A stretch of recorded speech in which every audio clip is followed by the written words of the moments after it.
Film की शुरुआत में हमें बर्फीली इलाके में एक लड़की को भागते हुए दिखाया जाता है। इस जगह का नाम नॉर्वे था। वो लड़की अपनी जान बचाकर काफी तेजी से भाग रही थी क्योंकि उसके पीछे ज़ॉम्बीज़ लगे हुए थे। वो लड़की अपनी जान बचाने की बहुत कोशिश करती है लेकिन बच नहीं पाती और वो ज़ॉम्बी उसे पकड़कर काफी बुरी तरीके से मार देते हैं। अब यहाँ से सीन शिफ्ट होता है और हमें एक गाड़ी में कुछ लोगों को दिखाया जाता है जो ये सभी आपस में फ्रेंड होते हैं और वे सभी एक फेस्टिवल में जा रहे थे और ये सभी जिस जगह पर जा रहे थे उस जगह का नाम ओंक्स था और ये जगह पहाड़ों के ठीक पीछे था जहाँ पर वेगार्ड की दोस्त थी और वहीं पर उसका केविन भी मौजूद था। ये सभी दोस्त अपने टाइम स्पेंड करने के लिए वहाँ पर जा रहे थे। अब जिस रास्ते से वे सभी जा रहे थे वो लड़कियां भी ठीक उसी ऑपोजिट रास्ते से पहुँचने वाली थीं। अब जैसे ही वे सभी वहाँ पर यानी ओनेक्सफोर्ड में प्रवेश करते हैं तो वो अपने अपने गाड़ी को बाहर ही खड़े कर देते हैं क्योंकि इनकी गाड़ी यहाँ से आगे नहीं जा सकती थी। वो इसलिए क्योंकि बर्फ की वजह से आगे इन्हें खतरों का सामना भी करना पड़ सकता है। जिसके बाद वेगार्ड अपने स्नो बाइक पर बैठकर पहले जाता है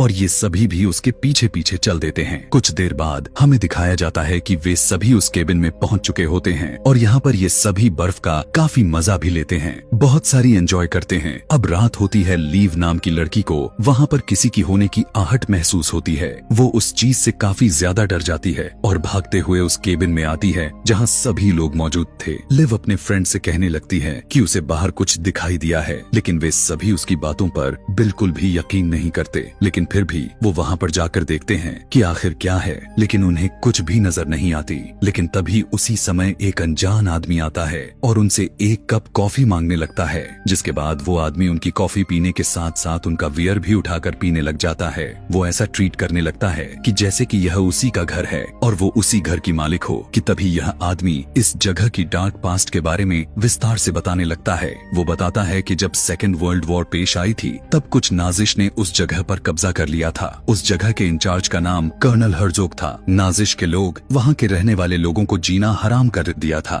जिसके बाद वे लोग अपना असर दिखाने लगे। लेकिन जब उन्हें महसूस होने लगा कि अब ये सभी हार जाएंगे तो वहाँ से भाग गए और उन्होंने वहाँ के लोगों पर काफी मुश्किल हालात पैदा किया और वे लोग काफी गुस्से में आकर उनको पकड़कर मार डाला और उनकी जो सोल्जर्स थीं वो भी वहाँ से भाग गईं और उसका कप्तान भी वहाँ से भाग निकला था। लेकिन वहाँ पर इतना ज्यादा सर्दी थी कि वो भी वहाँ पर मर गया। वो कहता है कि मुझे यकीन है कि आज भी यहाँ इस जगह पर बहुत सी एविल पावर्स मौजूद है और मैं चाहता हूँ कि वो कभी भी ना जागें। इस बात को सुनकर उन सभी दोस्तों में से जिसका नाम रॉय होता है वो उस आदमी पर हंसने लगता है और उसका मजाक बनाने लगता है। वो कहता है कि हम इन बातों पर बिल्कुल भी विश्वास नहीं करते क्योंकि हम मेडिकल स्टूडेंट्स हैं और साथ में वो यह भी कहता है कि हम नहीं जानना चाहते कि उन एविल या उस पावर्स को खत्म करने का क्या इलाज है। यह बात सुनते ही वो आया हुआ आदमी उसके गले को पकड़ लेता है और कहता है कि जब तुम्हारे शरीर से ऑर्गन्स को बाहर निकाल दिया जाएगा तो क्या इसका इलाज है तुम्हारे पास और तब उस हालत में क्या करोगे। वो उन लोगों को वार्निंग देते हुए वहाँ से चला जाता है। कुछ दूर जाकर वो अपना टेंट लगाता है और खाना खाने लगता है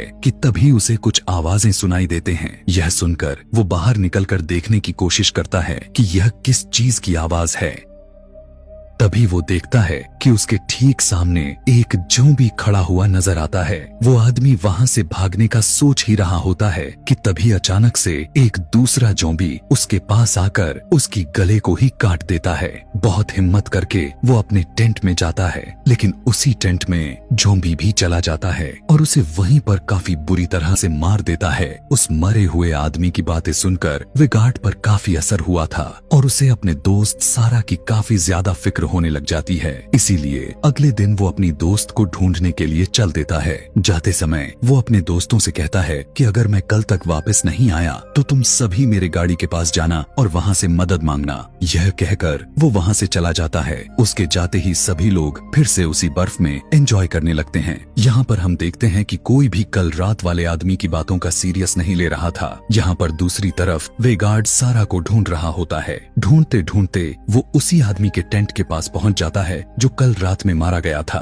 वो बाइक से उतरकर टेंट के पास जाता है, तब वो देखता है वही आदमी मरा हुआ है और उसे काफी बेरहमी से मारा गया होता है। तभी उसे वहाँ से फुटप्रिंट्स भी नजर आते हैं, जिसके अंदर काफी खून भी लगा होता है। यह पैर का निशान आखिर कहाँ जा रहे थे उसे कुछ भी नहीं मालूम है, लेकिन वो फिर भी उनके पैर के निशान का पीछा करते करते जाने लगता है कि तभी अचानक से वो एक गड्ढे में गिर जाता है और बेहोश हो जाता है। यहाँ दूसरे सीन में हमें सभी लोगों को केविन में दिखाया जाता है कि तभी उनकी नजर एक बॉक्स पर पड़ती है। उस बॉक्स को खोलते ही वे सभी हैरान हो जाते हैं। वो देखते हैं कि बॉक्स पूरा का पूरा गोल्ड से भरा पड़ा था और ये इतना सारा सोना कहाँ से आया। तभी उन्हें याद आता है कि यह वही सोना था जब वे नाजिश सोना को चुरा कर भाग रहे थे, जो उसे वो आदमी इन्हें बता रहा था। लेकिन मार्टिन कहने लगता है कि नहीं, तुम गलत सोच रहे हो। इसके बाद हम देखते हैं कि अर्लैंड नाम का लड़का और उसी के पीछे एक और लड़की बाहर जाती है। उसके बाद अर्लैंड तो वापस आ जाता है, लेकिन वो लड़की वापस नहीं आती। वो अभी तक आउट हाउस में ही थी।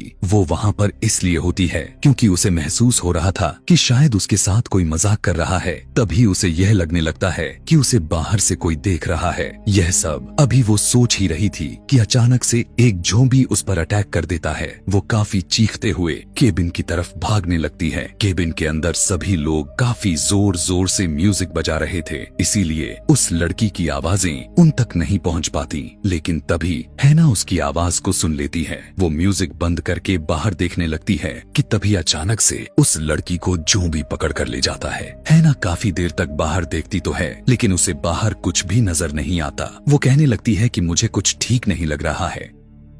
जिसके बाद वहाँ पर मौजूद अपने 3 दोस्तों को लेकर बाहर उस लड़की को ढूंढने के लिए आती है, लेकिन वो लड़की कहीं पर भी नहीं मिलती है। यहाँ पर अब वो लड़की तो नहीं मिलती, लेकिन उन्हें एक बैग मिला था, जो कि यह बैग सारा का था। अब यहाँ से इन लोगों को इस जगह पर कुछ ज्यादा ही डाउट होने लगता है। उसी बातों के बीच में हैना विंडो से बाहर देख ही रही होती है कि तभी अचानक से वो लड़की उसके सामने आ जाती है। उसे देखते ही वो एकदम से डर जाती है। उस लड़की को देखते ही उसे पता चलता है कि वो तो बस उसका सर था जो ज़ॉम्बी लेकर आए हुए थे। यह देखते ही वो और ज्यादा डर कर चिल्लाने लगती है। उसकी चिल्लाने की वजह से लिव भी बाहर देखने लगती है कि आखिर वो क्यों चिल्ला रही है। कि तभी अचानक से वो ज़ॉम्बी उसकी बालों को पकड़कर अपनी तरफ खींचने लगता है। सभी लोग उसकी मदद के लिए आते हैं और बहुत ही मुश्किल से उसकी बालों को छुड़ाते हैं और फौरन दरवाजे को बंद कर देते हैं। वे ज़ॉम्बी इतना ज्यादा ताकतवर थे और वो इतना ज्यादा थे कि वे सभी चारों तरफ से अंदर आने की कोशिश करने लगते हैं। यह देखते हुए हैना एक ज़ॉम्बी का हाथ ही काट देती है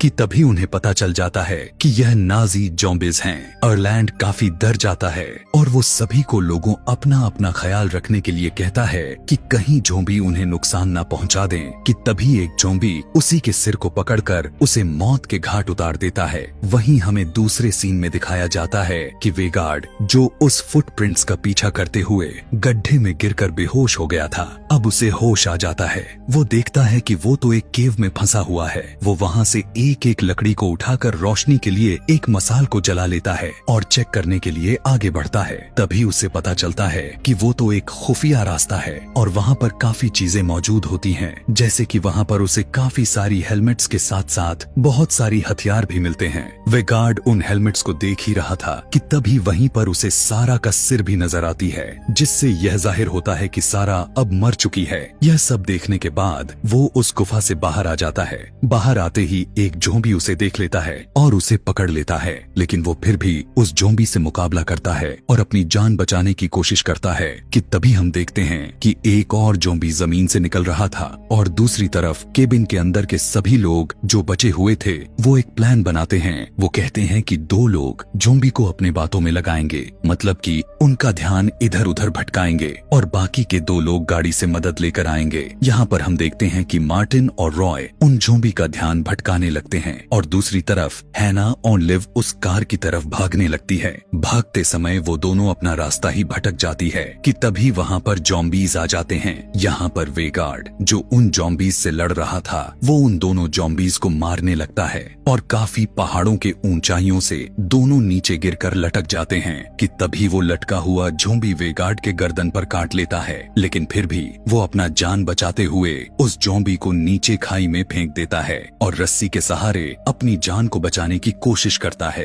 और दूसरी तरफ हैना और लिव उन ज़ॉम्बीज का मुकाबला कर रही थीं। लेकिन यहाँ पर हम देखते हैं कि ये दोनों अलग हो जाते हैं। एक ज़ॉम्बी लिव के पीछे पड़ जाता है और उसे पकड़कर उसकी बॉडी को चीर फाड़ देता है, लेकिन वो मरने से पहले एक इलेक्ट्रिक शॉक को पकड़कर उन सभी ज़ॉम्बीज के साथ ही अपने आप को ही उड़ा देती है। यह देखकर ज़ॉम्बीज का कैप्टन कर्नल हर्ज़ोग भी वहाँ पर आ जाता है। हैना पहाड़ों के टॉप पर खड़ी होती है और वो देखने लगती है कि मदद कहाँ से ली जाएगी, लेकिन जब उसे कुछ भी समझ में ही नहीं आता तो वो उस जगह की बर्फ को ही तोड़ना शुरू कर देती है।